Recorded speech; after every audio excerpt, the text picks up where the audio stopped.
자, 한번 시작되면 이렇게 잡기가 어려운 대형 산불은 사람의 실수에서 시작되는 경우가 많습니다. 이번 산불 역시 마찬가지입니다.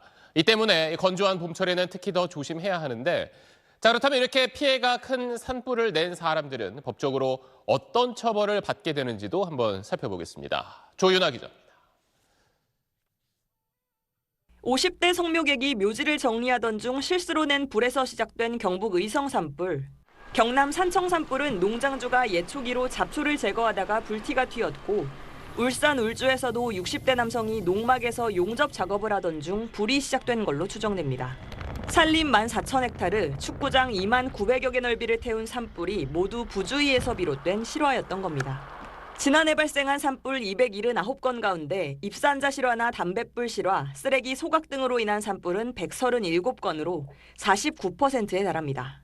산불 10건 가운데 약 5건이 실수에서 시작되는 셈인데, 실수로 산불을 내면 산림보호법에 따라 3년 이하 징역 또는 3천만 원 이하의 벌금에 처해질 수 있습니다.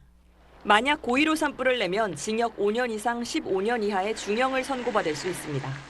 실제로 지난 2022년 토치로 자신의 집에 불을 질러 강릉과 동해 일대에 대형 산불을 낸 60대 방화범에겐 징역 12년이 선고됐습니다. 하지만 고의가 인정되지 않는 실화의 경우 실제 처벌은 미미한 경우가 많습니다. 보안 카메라도 없고 증거가 남지 않는 산불 특성상 증거 확보조차 쉽지 않기 때문입니다. 지난해 발생한 산불 279건 가운데 사법 처리가 된 산불은 절반도 안 되는 110건으로 징역형이 선고된 경우는 없었고 기소유예 13건, 벌금 8건에 그쳤습니다. 고의성을 입증하기 어려운 경우에는 처벌이 솜방망이에 그치는 경우가 많습니다. 처벌 기준을 높이는 것도 중요하지만 그에 앞서서 현행 벌칙 규정대로 처벌하는 것이 무엇보다 중요하다고 봅니다. 실화자 검거율도 지난해 32.6%에 불과해 산불 발생 건수에 턱없이 못 미친다는 지적이 나옵니다. SBS 조윤아입니다.